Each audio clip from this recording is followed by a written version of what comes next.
York acid کے علامات۔ York acid کا علاج۔ یورک ایسڈ کے بڑھنے پر احتیاط۔ یورک ایسڈ گاؤٹ کیا ہے؟ 7 دن میں ہمیشہ کے لیے ختم۔ یورک ایسڈ بہت ہی خطرناک چیز ہے اور اس کی وجہ سے کئی لوگوں کا چلنا پھرنا بھی دوبر ہو جاتا ہے۔ کچھ لوگوں میں تو یہ اس قدر بڑھ جاتا ہے کہ سوزش اور بے انتہا درد کی وجہ سے وہ اپنی زندگی بھی نارمل طریقے سے نہیں گزار سکتے۔ آئیے آپ کو یورک ایسڈ کی وجوہات اور اس کے علاج کے طریقے بتاتے ہیں۔ یورک ایسڈ بڑھنے کی کئی وجوہات ہیں جن میں بلڈ پریشر، موٹاپا، خون کی کمی اور چنبل شامل ہے۔ جب یورک ایسڈ بہت زیادہ بڑھ جاتا ہے تو یہ جوڑوں میں گٹھیاں بناتا ہے جس کی وجہ سے درد میں شدت آنے کے ساتھ جوڑوں، ایڑیوں اور گھٹنوں میں سوزش آنے لگتی ہے۔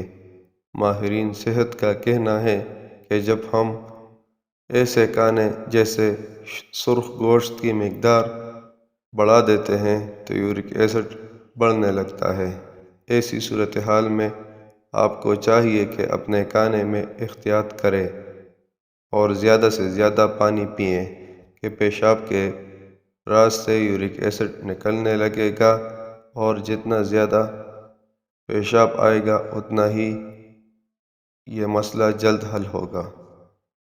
یورین کے ٹوٹنے کی وجہ سے جسم میں یورک ایسڈ بنتا ہے جو خون سے گردوں تک پہنچتا ہے اور گردوں سے پیشاب کے ذریعے جسم سے باہر نکلتا ہے۔ جب یورک ایسڈ جسم سے باہر نہ نکلے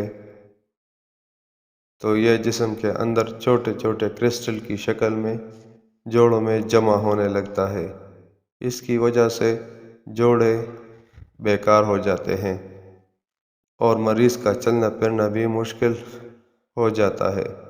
یورک ایسڈ بڑھنے کا تعلق صرف غیر صحت بخش غذا کھانے سے نہیں ہے بلکہ یورک ایسڈ ذہنی امراض اور دل کے جملہ امراض ہونے کے باعث بڑھ سکتا ہے۔ یورک ایسڈ کو کنٹرول کرنے کے لیے چند عادات کو ترک کرنا پڑتا ہے اور چند غذائی عادات کو اپنی روزمرہ زندگی میں شامل کرنا پڑتا ہے۔ یورک ایسڈ بڑھنے کی علامات: جوڑوں میں درد ہونا، گانٹیں پڑنا، پیر کے انگوٹھوں میں سوجن، جوڑوں میں سوجن۔ احتیاط: یورک ایسڈ بڑھنے پر بڑا گوشت کم کر دیں۔ کھانے کو زیتون کے تیل کے علاوہ گھی یا دیگر تیلوں میں مت پکائیں۔ کم چکنائی والا دودھ استعمال کریں۔ شراب اور تمباکو نوشی ہرگز نہ کریں۔ اومیگا 3 فیٹی ایسڈ زیادہ استعمال نہ کریں۔ جن دوستوں بزرگوں کو یورک ایسڈ کا مسئلہ درپیش ہے وہ آسان نسخے کو گھر میں ہی بنا لیں اور یہ نسخہ استعمال کر لیں۔ اللہ پاک اپنی رحمت کے ساتھ شفا دے گا۔ کلونجی، زیرہ، سنا مکی، اجوائن، ہلدی، سونف سب چیزیں 50-50 گرام وزن میں لیں اور اس کا سفوف بنا لیں اور رات کو نیم گرم پانی کے ساتھ 1 چمچ استعمال کریں۔ انشاءاللہ آپ یورک ایسڈ کو بھول جائیں گے۔